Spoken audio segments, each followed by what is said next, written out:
Ya de vuelta en el Mirador, el tiempo, esa variable tan relativa que puede ser o mucho o poco. ¿300 años es mucho?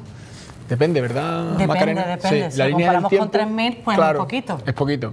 Bueno, pues hace 300 años que el mundo giró en torno a Cádiz. Ese es el título de la exposición que se ha clausurado hace apenas un día, pero que la mantenemos viva y queremos que siga latiendo en todos los gaditanos y gaditanas, porque celebra, conmemora un hito muy importante para esta ciudad, que fue el traslado de la Casa de Contratación de Sevilla a Cádiz, que supuso, bueno, ya se venía reclamando, ¿no?, a gritos, porque prácticamente los comerciantes, las casas de contratación, todo lo que venía y salía hacia las Indias se gestaba o gestionaba en su mayor parte aquí en la ciudad, aunque es verdad que desde el punto de vista burocrático, pues Sevilla tenía la casa oficial. Bueno, el caso es que en 1717 se trasladó la Casa de Contratación a Cádiz y supuso que, bueno, la ciudad se convirtiera en el centro neurálgico Manhattan, de todo, ¿no? pues, lo que es ahora Manhattan, podríamos decir, ¿no? Más o menos, cultural, económico, social.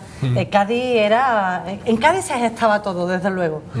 Bueno, pues tenemos con nosotros a Cándido Martín, que es el comisario de esa exposición que se acaba de clausurar, una exposición que nos ha regalado, bueno, pues maravillosos momentos en figuras, en cuadros, en datos, que bueno, ha cerrado creo que con éxito, ¿no? Al menos de visitas. Cándido, buenos días. Sí, buenos días, sí, indudablemente. Creo que podemos estar muy satisfechos del resultado obtenido, ¿no? El número de visitas ha sido francamente elevado, se han superado los 14.000 visitantes en estos 4 meses que ha durado la exposición, y además del número, que sí es importante, sobre todo la satisfacción con la que han visitado y, bueno, los comentarios que han dejado a la gente de sala, ¿no?, que estaban muy satisfechos de lo que habían visto, del recorrido, en fin, de la exposición, que les ha sorprendido, ¿no?, tanto a la gente de la ciudad, de la provincia, como a muchos visitantes, ¿no?, muchos de ellos, por ejemplo, de Madrid, ¿no?, acostumbrados a muchas exposiciones, que bueno, les sorprendía que un organismo como la Diputación pudiera llevar a cabo una exposición como la que se ha realizado, ¿no? Hombre, es que aparte ha sido una exposición muy original y con un afán de acercar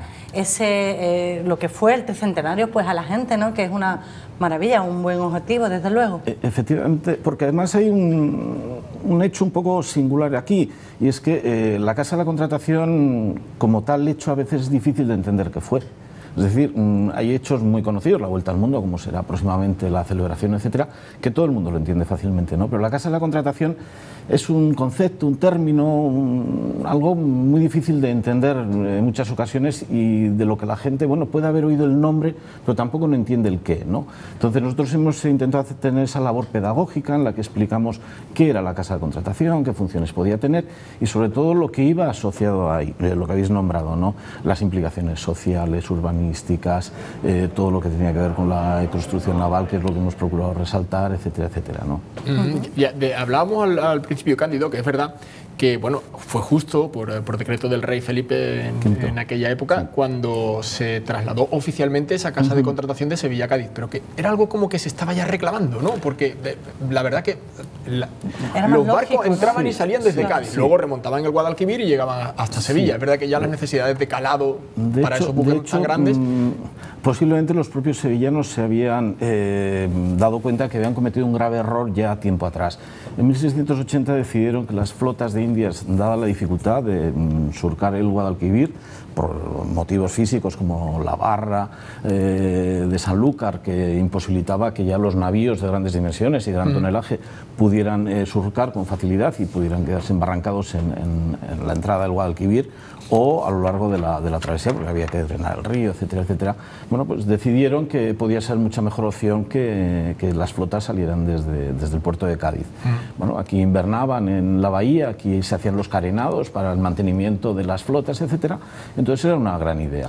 Y esa idea, pues bueno, también permitió que luego Felipe V en 1717 decidiera, por otros motivos o por diversos motivos, no solo por la dificultad de surcar el Guadalquivir, trasladar la Casa de la Contratación definitivamente a Cádiz. Bueno, la pregunta es obligada, aunque se sabe, pero ¿qué supuso para Cádiz? Todo. supuso todo. El siglo de oro gaditano por excelencia es sin duda el siglo XVIII, el siglo en el que llega las flotas primero, la Casa de la Contratación después y lo que eso supone, ¿no? Todo el comercio, y como nosotros hemos tratado de decir, el mundo giraba en torno a Cádiz, es decir, cuando habéis dicho Manhattan, efectivamente era el Manhattan de todo, de la vida social, de la vida política, de la vida económica. Entonces, en aquellos momentos, todo lo que tenía que ir a Indias y todo lo que venía de Indias, más lo del galeón de Manila de Oriente, pasaba por Cádiz, y en Cádiz ya se distribuía a todos los puertos de Europa o del país, o de España, ¿no? Con lo cual hay que entender que supuso una transformación radical. La ciudad se transforma. Lo que hoy conocemos como el casco histórico de Cádiz es el siglo XVIII, es decir, nuestros cuarteles, nuestras iglesias, nuestras casas de comerciantes, torretas, ¿no? Efectivamente, las torres miradores, digamos que todo eso es el siglo XVIII gaditano. Por lo tanto, sí es fácil entender o explicar que es el siglo de oro de la ciudad por excelencia. Un discurso, la verdad, que muy clarificador. Sí, ¿Cómo sí, trasladamos muy didáctico. ese discurso a una exposición? Bueno, pues... algunos elementos, ¿no? Estamos viendo imágenes precisamente de la inauguración. Se pueden ver ahí algunas imágenes de la inauguración. Primero intentamos que hubiera una cronología para entender que todo esto tenía un origen en el descubrimiento de América y la necesidad de organizar todo aquello. Porque claro, el segundo viaje, por ejemplo, de Colón, que sale desde aquí de Cádiz, ya eran 17 naves y 1.000 marineros, es decir, ya estamos hablando de algo con envergadura. Pocos años después, en 1503, pues la corona entiende que aquello tiene que tener un organismo que controle absolutamente todo, las mercancías, los pasajeros, los conflictos que surgen entre los intereses comerciales de la corona y de las personas que aparecen, controlar qué tipo de personas van a ir al continente americano, que era una de las cosas que también la corona tenía claro, que no podía permitir que cualquier tipo de individuo fuera, en fin, por lo menos que fueran limpios y sin tener, en fin, penas de cárcel, etcétera, detrás, ¿no? Con lo cual, digamos que la corona siempre tuvo muy claro que eso tenía que estar muy en orden. Ahora que no nos oyen, eso los británicos no lo tuvieron muy en cuenta, ¿verdad? Cuando... bueno, digo lo de las penas. Bueno, los británicos intentaron, como siempre, hacer de la suya, sí. Es su estilo. Bueno, no pasa nada. Hace mucho tiempo. Todos hemos cometido errores históricos. Hasta hoy. Te quería yo preguntar, Cándido, porque ¿qué es lo que queda? Bueno, queda la arquitectura, ¿no? Y queda ese pozo cultural, económico. ¿Pero qué queda del tricentenario en la ciudad actual? Del tricentenario, digamos que nosotros hemos procurado que la exposición solo tuviera algunos elementos que son posibles recorrerlos a través de la ciudad.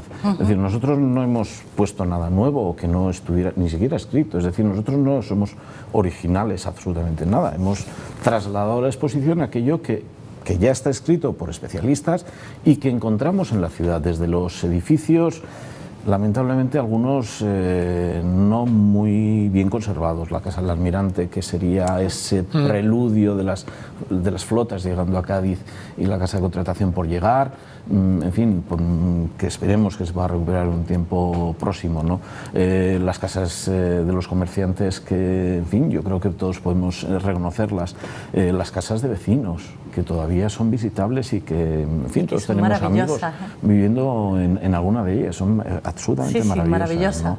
Y que, por lo tanto, el tricentenario forma parte de nosotros hoy. No es algo que pasó y que solo era un organismo, sino que el organismo generó una sociedad, un organismo que es el que nosotros vivimos hoy. ¿Y en el ideario mental de la gaditanía? ¿Qué queda de aquello? Pues lamentablemente a lo mejor no permanece la idea del comercio, de las oportunidades de comercio que aquel Cádiz del 18 tenía por su ubicación geográfica. Y nosotros seguimos teniéndola, a pesar de que este es un mundo absolutamente deslocalizado en el ámbito comercial, seguimos teniendo una ubicación frente a África, de Puerto América, conectado absolutamente con toda Europa, que sería o debería ser un centro de oportunidades, y que en el 18 lo fue. Y que en el 21 pues habría que intentar relanzar esa oportunidad, esa plataforma que es Cádiz, para ver las oportunidades que puede tener de conexión con el mundo, ¿no? Entonces, por aquello de aprender de la historia, ¿no? Hombre, fundamental, como decían, ¿no? Nuestra ubicación geográfica ya es un gran activo. Cándido, al margen de la exposición en sí, de la que estamos hablando, hemos visto imágenes, también ha habido una serie de actividades complementarias a la misma, que tenía un target, un objetivo muy especial, no en todas, pero sí en la mayoría, el público escolar. Sí, ha habido actividades de todo tipo para intentar ilustrar a los escolares, y aquí hemos tenido un pequeño problema. La Casa de Contratación celebraba su llegada el día 12 de mayo y los colegios cerraban en junio, con lo cual digamos que estábamos en la recta final de los colegios, ¿no? Pero sí había diversas actividades tanto en el ámbito de ciencia como de historia como de pintura que procuraban explicar a los estudiantes, a los más pequeños y a los de mediana edad, qué fue la Casa de Contratación, qué supuso, en fin, todo lo que hemos visto para los adultos, pero también evidentemente más enfocado a los niños. Hay cifras, ¿no?, en torno a las 1000 visitas a la semana. Sí, efectivamente. Ya para el 20 y tantos de mayo pudimos dar la cifra de unos 12.000 visitantes. Yo creo que hemos estado en torno a los 14.400, una cosa así, y estamos hablando de, bueno, está por cerrarse y hacer el punteo total, ¿no? Porque hasta ayer a las 2 era visitable la exposición y ahora estamos ya en pleno desmontaje de la misma, ¿no? De cierta nostalgia, ¿no?, también. Sí, yo ya he estado esta mañana porque ya había 2 instituciones a las que les había que entregar los objetos que nos habían prestado. Sí, de esto como que, a ver, tira del bolígrafo. Al Museo Naval, así, al Museo Naval y al Observatorio Astronómico nos habían prestado piezas de incalculable valor, y que ha habido que devolverse esta mañana, y a lo largo de esta semana, en fin, ese proceso se va a repetir con todas las instituciones. ¿Y cómo mantenemos el espíritu, del 17? Sí. Pues el espíritu de 1717, del siglo XVIII, creo que hay que inculcarlo en los colegios fundamentalmente. Es decir, la educación debe ser básica para entender que no somos una ciudad o un país lastrado por una falta de desarrollo económico, sino que hay que potenciar aquellas ideas y hay que apoyar las ideas que puedan desarrollar ciertas economías o ciertas líneas de economía vinculadas con el entorno. Entonces, educativamente hay que plantear que se puede, y cuando uno se convence de que las cosas se pueden, a veces es mucho más fácil conquistar lo que parece imposible. Es que el poder de la palabra, ¿no?, es el poder de repetirse uno las cosas, como que finalmente se hacen como verdad. Lo digo por el hecho, por ejemplo, tú decías de la educación, ¿no? Y la cultura, la apertura mental que hubo en esa época era maravillosa, y deberíamos tomarlo como objetivo. Y es cierto, y la tolerancia, ¿no? Era un siglo de tolerancia. También hablaremos, si queréis, de las cosas oscuras, pero la tolerancia, ¿no? La religión era un problema a nivel europeo en aquellos momentos, en fin, no vamos a entrar en los detalles, y Cádiz, en fin, era un núcleo en el que llegaban comerciantes de toda Europa con sus distintos credos y se convivía perfectamente y no había ninguna dificultad. No hubo nada que alterase el orden religiosamente en la ciudad de Cádiz. Bueno, y teniendo en cuenta que en aquella época todas las órdenes religiosas tenían cabida aquí en la ciudad, todas las órdenes religiosas del cristianismo, bueno, de la católica, apostólica y romana. Yo creo que esta ciudad siempre ha estado acostumbrada, ¿no?, a la amalgama de culturas, ¿no?, la convivencia. Y si hablamos ya de las colonias, ¿no?, que de aquí de genovese, genoveses, franceses, alemanes, holandeses. Es decir, que además todos conocemos o tenemos en nuestro entorno próximo apellidos ilustres de toda aquella época, ¿no? En fin, que se podrían nombrar muchos, no solo internacionales, sino nacionales, ¿no? Los apellidos vasco-navarros, cántabros, gallegos, catalanes, valencianos, convivían perfectamente, ¿no? Y de hecho en la exposición hemos tratado de que se viera de algún modo que nosotros éramos el lugar de recepción de todos los que emigraban de sus tierras buscando oportunidades aquí, ¿no? No solo para el comercio. Para el comercio siempre entendemos que era una minoría, un pequeño porcentaje, y que en busca de oportunidades de todo tipo llegaron a Cádiz personas con toda intención, ¿no? Con cualquier tipo de intención. Cándido, hablabas antes de esa cara B, de esa parte oscura también del tricentenario. Ilumínanos la zona oscura. Bueno, es muy sencillo. Es decir, la historia sobre la esclavitud en Cádiz es una historia escrita, pero muchas veces no leída o medio oculta, que convivió con el Cádiz del 18, es decir, era algo habitual, digamos, en las colonias, y que el comercio de esclavos se cedió a franceses, ingleses, y que, bueno, también hubo, y hemos querido ilustrarlo en la exposición, que el comercio de esclavos también se daba desde Cádiz, y empresas bueno, estaban aquí asentadas en Cádiz, con apellidos ilustres vascos si queremos, bueno, comerciaban con esclavos. Luego se podía decir que si, en fin, tenían pérdidas o lo que fuera, pero estaba vinculado en la época de Carlos III, es decir, no a principios del 18, se ha avanzado el 18. Avanzadito ya, ¿no? Y aquí en Cádiz apenas tenemos varias pinceladas respecto a la época de la esclavitud, ¿no? El Callejón de los Negros, el Baluarte de los Negros, y poquito más, ya no hay más. Entonces, digamos que yo creo que es algo todavía por asumir,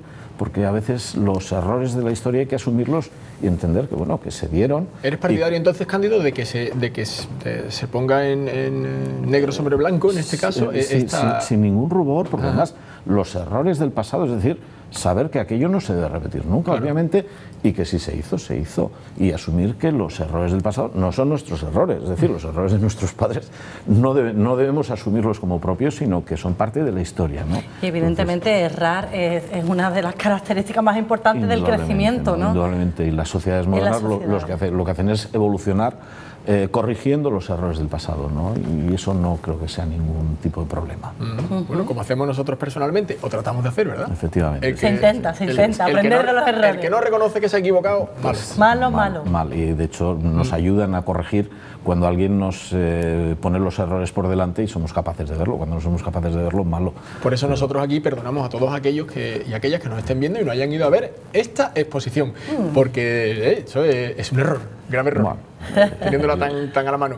¿Qué podemos hacer para aquellos que Pues ahora que mismo no la han visto? Tengo delante el catálogo de la exposición, que es lo único que nos queda de la exposición. Un catálogo que ha procurado trasladar todo lo que hemos expuesto a un formato libro, con muchas de las imágenes, algunos de los textos, para que, digamos, quede una constancia de qué ha sido la exposición y qué procurábamos contar, ¿no? Cuál era nuestra intención de contar sobre ese siglo XVIII y el traslado de la Casa de la Contratación, ¿no? Y por lo tanto es lo único que, digamos, que una vez cerrada la misma, pues queda para la historia, ¿no?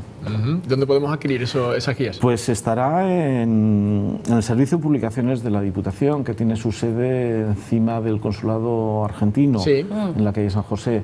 De momento creo que será el Rivadavia, ¿no? Sí, efectivamente.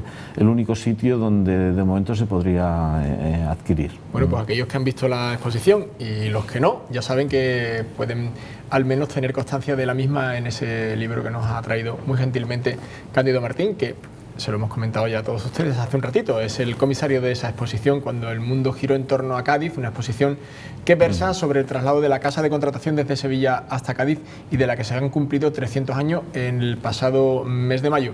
Una firma, un traslado que se hizo a través de la firma de un rey, que curioso, Felipe V, y ahora tenemos al jefe del Estado, o el monarca Felipe VI, otro Felipe. Efectivamente, efectivamente.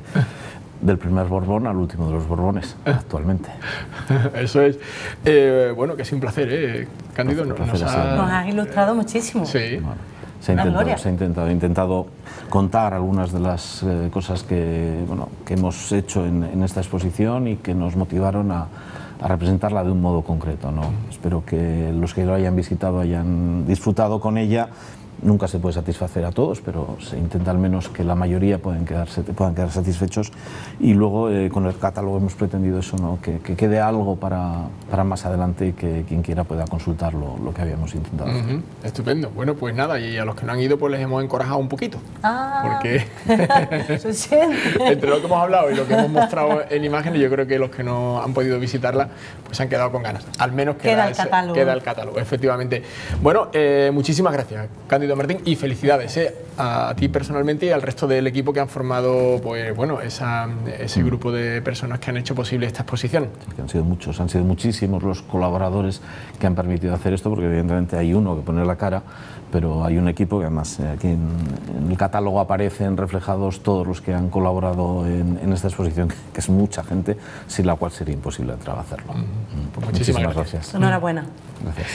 Bueno, pues nosotros que aún tenemos programa por delante en el Mirador, nos estamos acercando a la 1 de la tarde, no creo que dé tiempo al compañero Hugo Vaca a estar con nosotros en el último tramo del Mirador para hablar del Cádiz Club de Fútbol y pero estará de alguna manera, ¿no? Vamos a intentarlo. Vamos a intentarlo. Porque es que se está produciendo ahora mismo en el Carranza la presentación, bueno, o en este caso la celebración de la renovación de dos futbolistas muy importantes del equipo, como son Salvi y Alvarito García, que bueno, han renovado con el equipo, ya están dando resultados. Un equipo que se encuentra en estado de gracia, el equipo de la ciudad, el Cádiz Club de Fútbol, que consiguió una nueva victoria. Fue el pasado viernes, ya estamos al lunes, parece que ha pasado mucho tiempo, pero la verdad que ha sido un partido perteneciente a la última jornada de la Liga 1-2-3. Decíamos, Hugo Vaca está allí en la presentación de la renovación de esos dos futbolistas, y además después hay una rueda de prensa muy interesante de Juan Carlos Cordero y de Quique Pina. Vamos a intentar a ver si podemos comunicarnos con Hugo Vaca y ofrecerles imágenes de esa